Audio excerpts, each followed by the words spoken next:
Hi guys, welcome back to another mini blog. So সকাল সকাল গড়িয়াহাট চলে গেছিলাম কিছু কাজে। অ্যান্ড গড়িয়াহাট মানে এই জুসের দোকানটা থেকে জুস খাওয়া। দেন র্যান্ডমলি প্ল্যান হলো গ্রিন ট্রেন্ডসে যাবো, বিকজ জানি না কেমন একটা ফিল হচ্ছিল সকাল থেকেই। ওখানে গিয়ে ডিট্যান করালাম, একটা ফেস ক্লিন আপ টাইপের করালাম। দেখে তো আমার মনে হচ্ছিল যে ট্যানটা আমার গেছে। প্লাস হুজোকে ডিসাইড করে দিলাম যে হেয়ার স্পাও করাবো, because I love the feel যে এত সফট অ্যান্ড সিল্কি হয়ে যায়। আমার খুব ভাল লাগে চুলটা।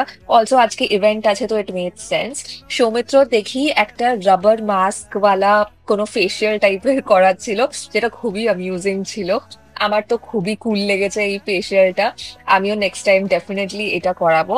দেন গেলাম কেএফসি তে কিছু খেতে, বিকজ লাঞ্চ করবার একদম টাইম ছিল না। অলমোস্ট 5টা বেজে গেছিল। সো দৌড়ে গেলাম কেকের দোকানে।